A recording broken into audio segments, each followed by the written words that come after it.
Hi friends, welcome again. ഇന്ന് ഉച്ചയൂണിന് വേണ്ടിയിട്ടുള്ള പ്രിപ്പറേഷൻസാണ് കേട്ടോ. കറിയാണ് ഉണ്ടാക്കുന്നത്. ചോറ് ഞാൻ ഓൾറെഡി ഉണ്ടാക്കി വെച്ചിട്ടുണ്ടായിരുന്നു. അപ്പം കറിക്ക് മോരുകറി ഉണ്ടാക്കാമെന്നാണ് വിചാരിക്കുന്നത്. പൊതുവേ എനിക്ക് മോരുകറി ഇഷ്ടമേ അല്ല.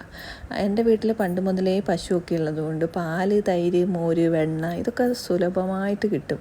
അതുകൊണ്ട് തന്നെ മുറ്റത്തെ മുല്ലയ്ക്കും മണലാന്ന് പറയില്ലേ, അതുപോലെ നമുക്കാർക്കും ഇതൊന്നും ഇഷ്ടമേ അല്ല.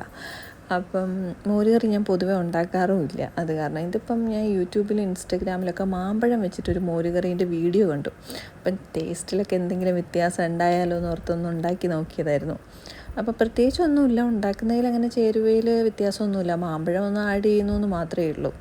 അപ്പം നോർമലി എണ്ണയിൽ കടുക്, ഉലുവ, ചെറിയ ജീരകം, പിന്നെ ഇഞ്ചി വെളുത്തുള്ളിയൊക്കെ ഒന്ന് ഇട്ടതിന് ശേഷം ഉള്ളി, പച്ചമുളക്, കറിവേപ്പിലൊക്കെ ഇട്ട് നന്നായിട്ട് വഴറ്റി കുറച്ച് മഞ്ഞൾപ്പൊടിയും കൂടി ഇട്ടിട്ട് മാമ്പഴം ഇങ്ങനെ ക്യൂബായിട്ട് ചെറിയ ചെറിയ പീസാക്കി കട്ട് ചെയ്തിട്ട് അതിലേക്ക് ഇടുക. അപ്പോൾ മാമ്പഴം നല്ലോണം അലിഞ്ഞു പോകാതിരിക്കാൻ ശ്രദ്ധിക്കണം. കാരണം നന്നായിട്ട് അലിഞ്ഞാൽ മധുരം നല്ല രീതിയിൽ കിട്ടാൻ ചാൻസ് ഉണ്ട്. കടിക്കാൻ കിട്ടുന്ന രീതിയിലായിട്ട് മാമ്പഴം ആക്കുക. അതിന് ശേഷം അതിനകത്തോട്ട് തൈരിട്ട് ആവശ്യത്തിന് ഉപ്പും കൂടെ ഇട്ടിട്ടുണ്ടെങ്കിൽ പരിപാടി കഴിയും. നല്ല ഇച്ചിരി പുളിയും കൂടെ ഉള്ള തൈരാണെങ്കിൽ കുറച്ചും കൂടെ ടേസ്റ്റ് ഉണ്ടായേനെന്ന് എനിക്ക് തോന്നുന്നു. എൻ്റെ തൈരിന് തീരെ പുളി ഉണ്ടായിരുന്നില്ല. പക്ഷേ എന്നാലും എനിക്ക് ഇഷ്ടപ്പെട്ടു. എനിക്ക് പുളിയുള്ള തൈര് വലിയ താല്പര്യവും ഇല്ല.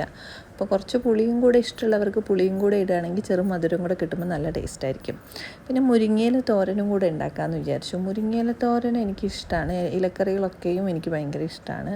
ഞങ്ങളിങ്ങനെ കണ്ടിന്യൂസ് ആയിട്ട് ഇങ്ങനെ നോൺ വെജ് ഉണ്ടാക്കുമ്പം ചില ആഴ്ചകളിൽ കണ്ടിന്യൂസ് 1 വീക്ക് അല്ലെങ്കിൽ 2 വീക്സിലേക്ക് നോൺ വെജ് കഴിക്കണ്ട, വെജ് മാത്രം കഴിക്കാമെന്ന് ഞങ്ങളിടയ്ക്ക് ഇങ്ങനെ തീരുമാനിക്കാറുണ്ട്. അങ്ങനെ എടുത്ത ഒരു തീരുമാനത്തിൻ്റെ പുറത്താണ് ഇപ്പം വെജ് തന്നെ കഴിക്കുന്നത്.